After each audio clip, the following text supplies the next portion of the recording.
Tina with You Made That, and today I'm going to show you how I made this cute snow globe ornament or tag. I've already got all the pieces cut out.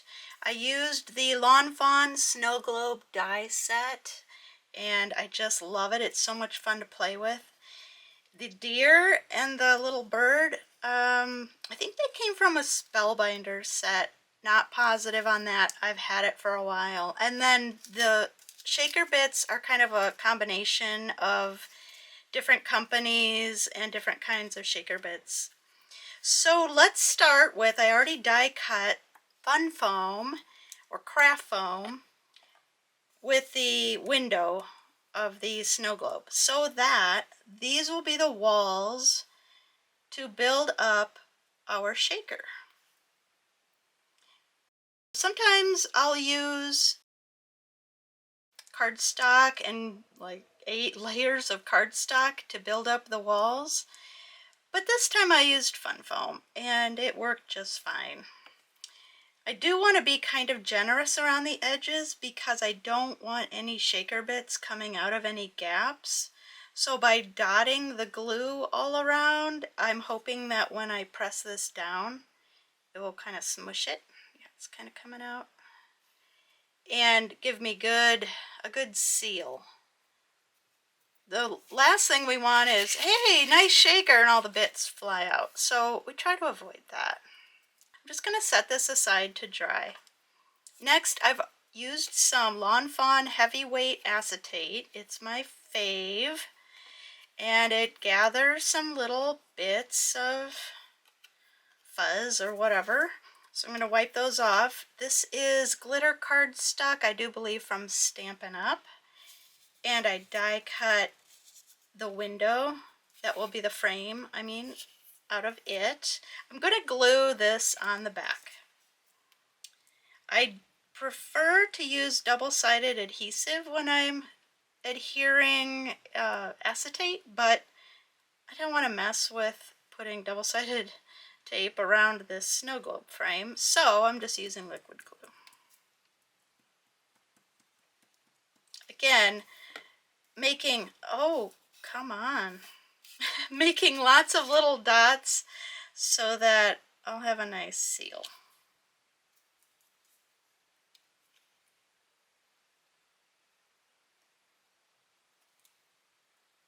Here's where something heavy would come in handy, because this liquid glue does take a bit to dry on acetate. Ooh, and it wiggled, so making sure it stays where it should, and I'm going to set that aside. This is Stampin' Up! Night of Navy, and I took white acrylic paint and a toothbrush, put everything in a box, and flicked it so the paint makes these kind of starry looking sky. I thought that'd be a nice backdrop. I really hadn't made a shaker card that looked like evening or nighttime, and so that was kind of the idea for this one. So now I have my double layer of fun foam, and I'm going to put glue all around.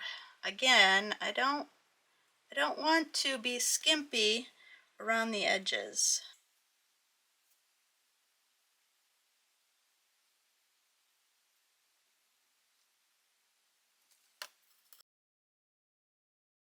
I'm going to place that right on top.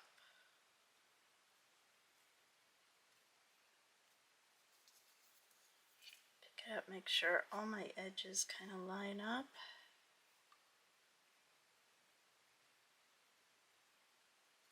Glue is oozing out, but that's okay.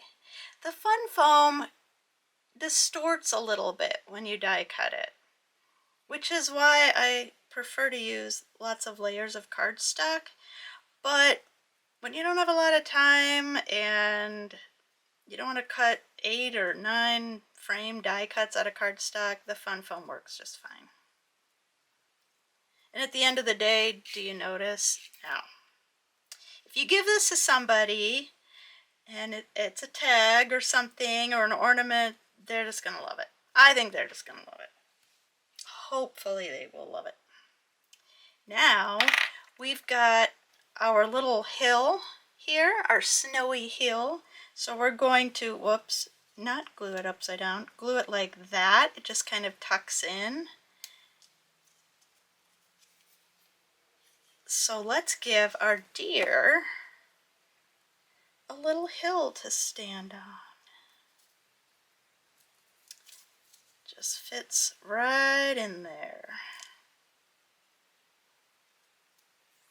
Then the deer. Again, I want to make sure everything, every part of him, all the little legs are glued down. We won't want any shaker bits getting stuck underneath.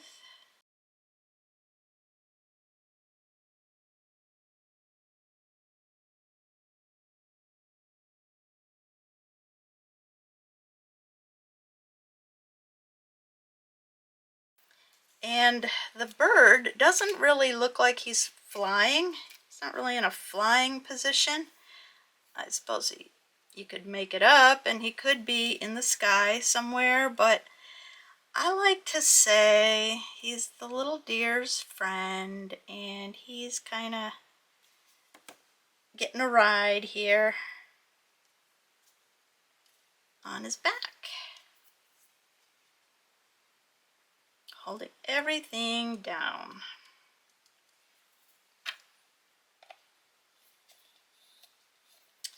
All right, now I'd like you to see, when I made this one, I forgot to do an important step. And look, I've got shaker bits kind of stuck to the sides here. Well, we're not going to forget that this time. I've got cornstarch, a little paintbrush, and a little container. So here's what we're going to do.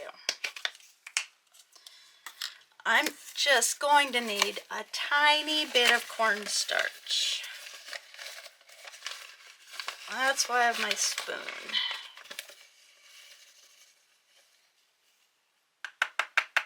Like, that's too much. I'm going to put some of that back. Okay.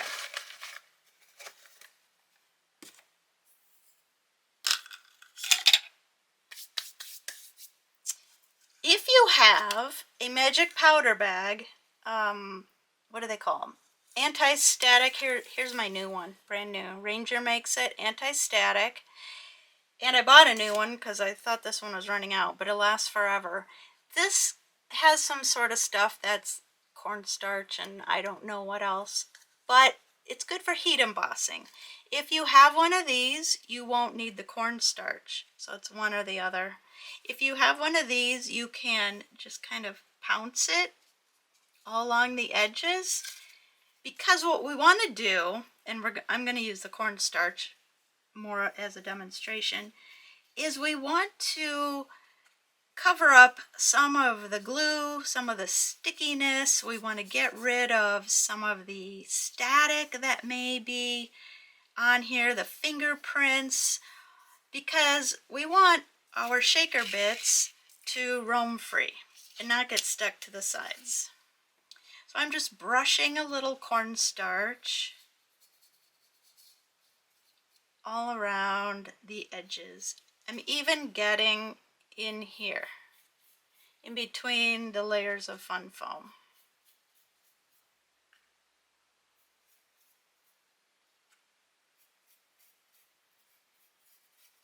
Will it stop them from sticking 100%? Probably not. Will it help? Yes, it will. So now I'm just brushing a little bit around the deer, because there may be some sticky spots from the glue kind of oozing out. So I'm just doing that. And then over my trash, I'm just going to, but I'll do it over here, tap some of the extra off. There we go. I mean, we don't want it white. We still want our blue background, but don't need tons. All right, I'm also just gonna kind of brush my brush on the acetate because this gets very staticky, and just kind of doing that. Okie doke, now we're ready for the fun. We put the shaker bits inside this little well that we've created with our fun foam.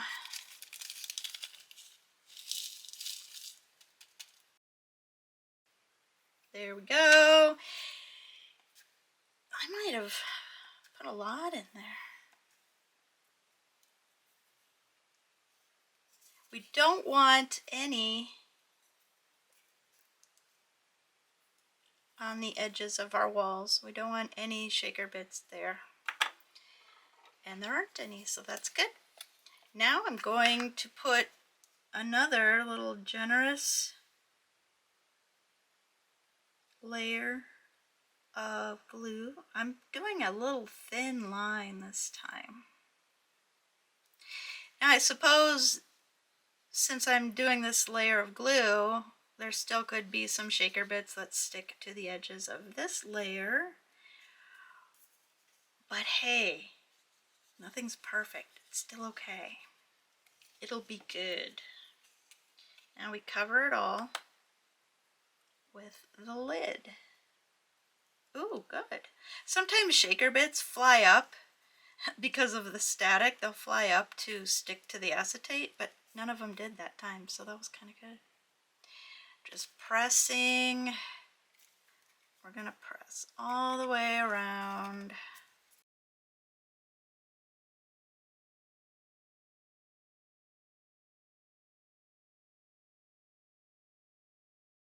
While that is setting up, I die cut these little trim pieces from, it was Stampin' Up blue metallic cardstock. Thought that would be nice.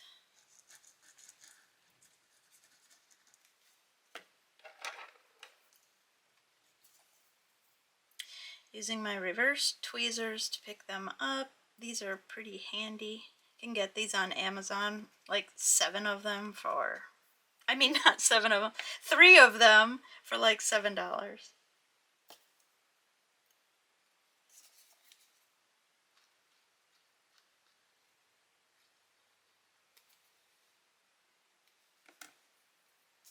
Could even put a sentiment in the middle.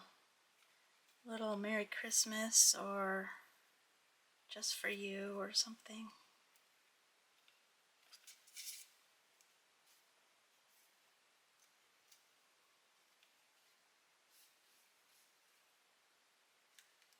Okay, I want to shake it. Let's see how it works. Yay! Look at that. They're not sticking.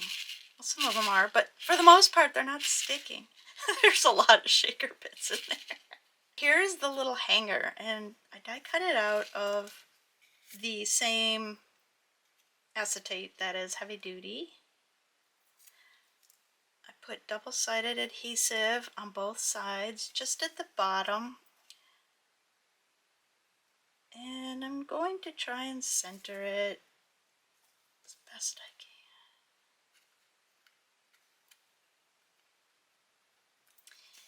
Now, peel these off.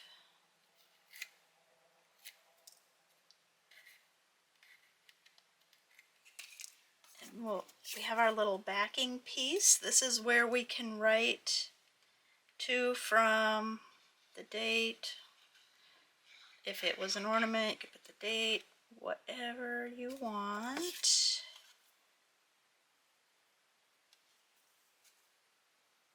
Put that on the back.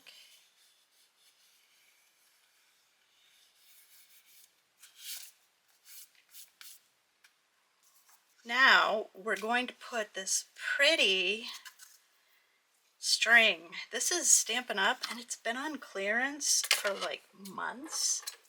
And I just love it. I use it for everything. To finish cross stitch, I use it on tags. Yeah, I love it. So I wanted to put it here because it does look snowy. Now, perhaps the hardest part is poking it through this little hole. So I have this little manicure stick that I use for crafting too. Anyway, I won't take up time. Yay, those snowflakes moved. But anyway, this is our snow globe shaker tag or ornament.